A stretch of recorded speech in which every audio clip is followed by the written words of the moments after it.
Mari kita mulai pada pertemuan kali ini. Kita masuk pada bab baru, yaitu kesebangunan dan kekongruenan. Saya beri ini bagian sampelnya, jadi saya tulis begitu nanti, jadi 1, 2, 3 dan seterusnya. Jadi bab ini membicarakan tentang sebangun dan kongruen atau sama dan sebangun. Karena itu sebelum lebih lanjut membicarakan tentang kesebangunan dan kekongruenan, maka pertama kali kamu harus paham dulu tentang sebangun. Sebangun itu bangun yang bentuknya sama dan ukurannya berbeda. Jadi kalau kamu lihat dua bangun atau lebih, kemudian bangunan itu mempunyai bentuk sama dan ukuran berbeda, nah itu namanya bangun itu sebangun. Banyak di sini bisa kamu lihat. Misalnya sebangun itu kalau kamu melihat pada, misalnya ada orang mau beli rumah di perumahan, maka dia datang ke kantornya, di sana ada maket kecil yang menggambarkan rumah itu. Nah, maket kecil dengan rumah yang akan dibangun itu sebangun.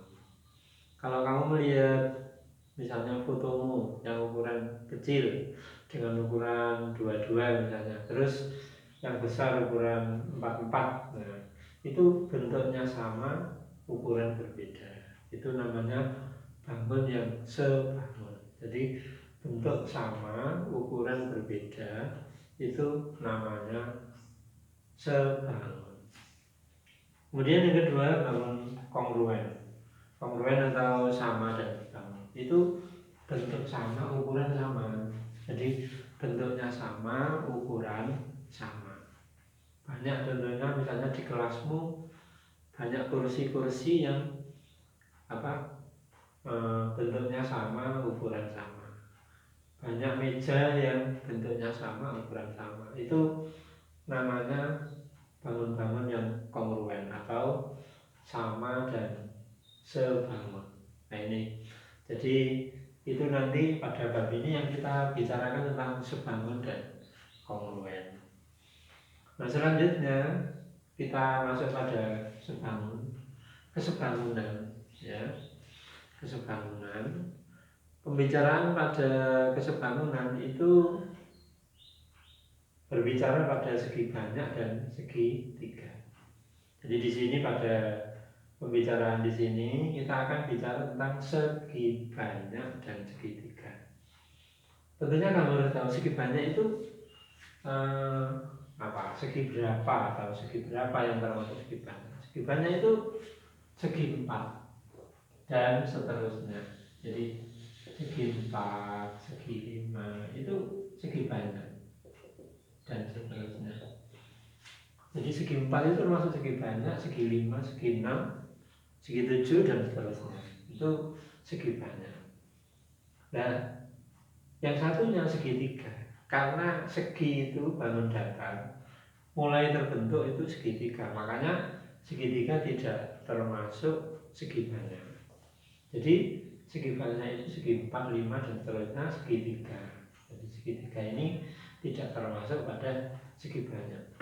Nanti pembicaraan kesebangunan itu di sini kita bicarakan segi banyak, kita bicarakan segi 3. Itu penting. Jadi sebelum kamu bicara tentang sebangun dan kongruen harus tahu operasi atau daerah pembicaraan. Daerah pembicaraan daripada sebangun itu di mana? Nah itu di sini pada segi banyak dan segi 3. Nah setelah kita mengetahui daerah operasional daripada pembicaraan ini, maka selanjutnya kita lihat syaratnya. Nah ini penting sekali. Jadi sebelum kita bicara secara lebih lanjut, kita bicara dulu hal-hal yang mendasar. Syaratnya apa? Kalau sebangun untuk dua segi banyak atau lebih.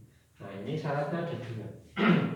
Syaratnya ada. Yang pertama adalah sudut seletak sama. Jadi di sudutnya sama. Nah, mengapa dikatakan seletak? Penting sekali urutan dari sudut. Jadi ada sudut yang sama tapi tidak seletak. Ini bisa terjadi. Tapi di sini sudut yang sama harus seletak. Urutannya sama, katakan dari A ke B ke C seperti itu. Jadi sudut seletak sama. Istilahnya adalah sama sudut. Nah, jadi kalau kita sudah melihat bahwa sudut itu sama ya dengan sudut seletak, maka dinamakan sama sudut. Kemudian yang kedua ya sisi seletak sebanding. Ini sisi seletak sebanding. Jadi setelah kita melihat bahwa sudutnya itu yang seletak sama atau sama sudut, maka kita melihat sisinya yang seletak harus sebanding. Karena ada bangun segi banyak yang sudut seletaknya itu sama tapi sisi seletaknya tidak sebanding. Karena itu dalam pembicaraan segi banyak itu harus dua-duanya ini melihat. Sebelum kamu nanti melihat dua syarat ini, maka kamu jangan mengatakan bahwa dua segi banyak atau lebih itu sebangun. Jadi syaratnya harus harus dipenuhi dulu. Syarat pertama dipenuhi, syarat kedua dipenuhi. Itu bicara tentang segi banyak. Kemudian untuk syarat sebangun dari segitiga. Nah ini syarat sebangun segitiga itu cukup satu saja, cukup satu. Tapi ada tiga macam. Jadi untuk dua segitiga itu sebangun, jadi untuk dua segitiga sebangun itu syaratnya ada satu. Kalau untuk dua segi banyak sebangun ada dua. Nah, tapi dalam segitiga sebangun satu itu ada tiga. Nah, jadi nanti segitiga sebangun itu bisa kamu tempuh syaratnya itu dengan sudut sama, semua sudut sama, atau istilahnya sama sudut sama. Jadi segitiga semua sudutnya sama atau sama sudut itu sudah cukup dikatakan dua segitiga sama. Begitu. Jadi tidak perlu mencari syarat lain. Jadi satu saja. Kamu boleh menempuh sudut sama. Ini. Tidak perlu mencari syarat sisi. Kemudian yang kedua. Jadi di sini bukan dan tapi atau. Nah, atau. Karena ini pilihan. Jadi segitiga itu pilihan. Bisa sudut, bisa yang kedua semua sisi sebanding. Semua sisi sebanding. Jadi sisinya sebanding.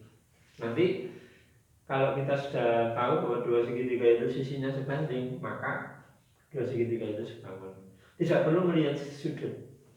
Jadi pilihan kedua adalah sisi. Jadi boleh mengambil lewat syarat sisi. Kemudian yang ketiga atau. Jadi hubungannya bukan dan tapi atau. Jadi boleh pilih atau ya dua sisi sebanding.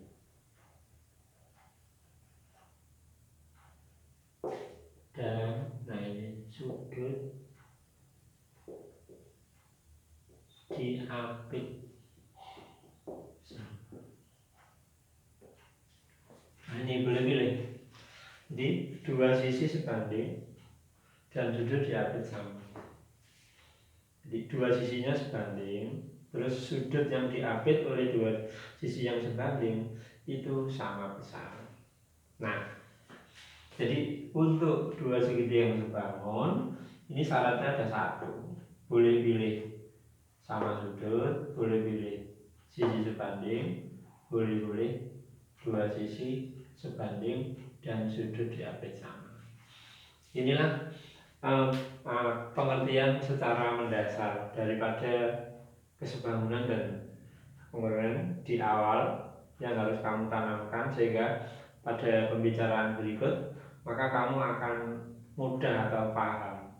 Jadi mudah atau paham tentang bagaimana nanti suatu bangun itu dinyatakan sebangun atau dinyatakan kongruen setelah memenuhi daripada syarat yang ditentukan. Nah, untuk ini mari kita mulai melihat suatu permasalahan yang kadang-kadang mungkin belum jadi terjadi. Misalnya ini ada figura, ya figura. Semua tahu figura, saya yakin semua tahu figura. Saya gambarkan seperti ini. Ini figura,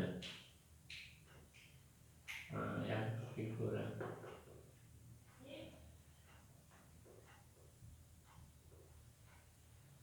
Nah seperti ini.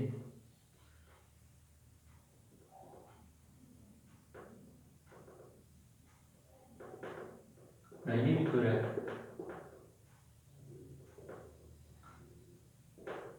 Nah figura ini seperti kamu tahu bahwa kayunya itu lebarnya sama, jadi baik kiri kanan atas itu sama. Katakan ya ini di luar ukurannya 30 cm, kemudian di sini 50 cm. Nah, pertanyaannya begini, persegi panjang luar dan persegi panjang dalam itu sebangun atau tidak?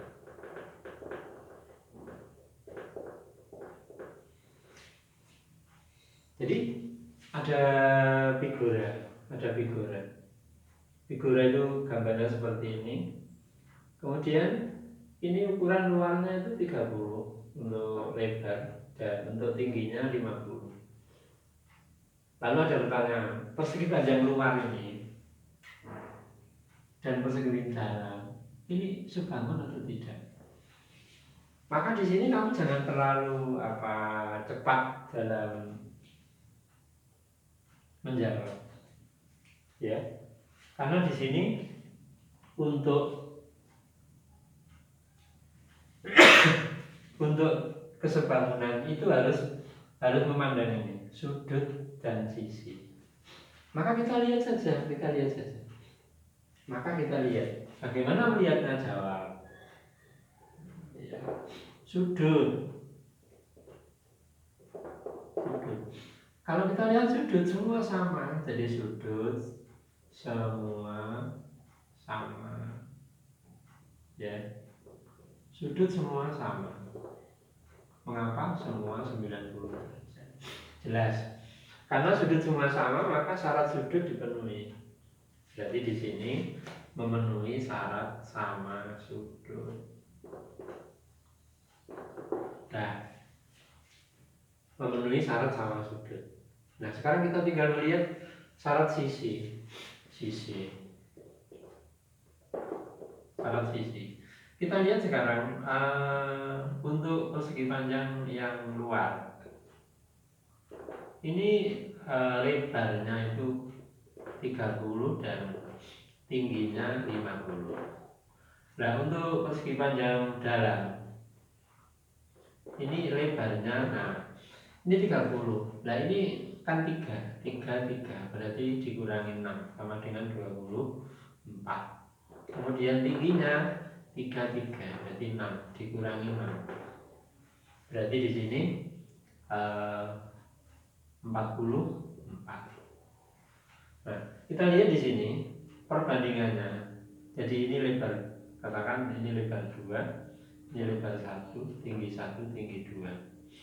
Maka di sini kita punya bahwa lebar 1 dibanding lebar 2 sama dengan 30 dibanding 24 sama dengan, ini kalau dibagi 6 ini dapat 5 dibagi 6 dapat 4. Kemudian tinggi 1 dibanding tinggi 2 berarti 50 dibanding 44 dibagi 2 ini 25 dan 22. Maka di sini kita lihat ini perbandingannya 54 ini, jadi tidak sama. Jadi ini tidak sama. Karena tidak sama maka dia tidak memenuhi syarat. Jadi setelah kita melihat sudut, setelah kita memvisi, ternyata sudutnya dipenuhi, tapi syarat ini tidak, jadi tidak. Jadi ini tidak memenuhi syarat. Karena itu jawabnya jadi persegi panjang luar dan persegi panjang dalam ini tidak sebanding. Tidak sebanding. Ini jawab. Jadi kadang-kadang kita itu kalau tidak paham janggal, masa persegi panjang luar dan dalam seperti ini tidak sebanding. Ya kita tidak usah begitu. Nah, kita punya ilmu, ya kita ikuti, kemudian sesuai dengan syarat kita lihat sudut, kita lihat sisi. Setelah kita lihat sudut itu memenuhi, kita lihat sisi tidak memenuhi, maka kita bisa menyatakan bahwa dua persegi panjang luar dan dalam ini tidak sebanding.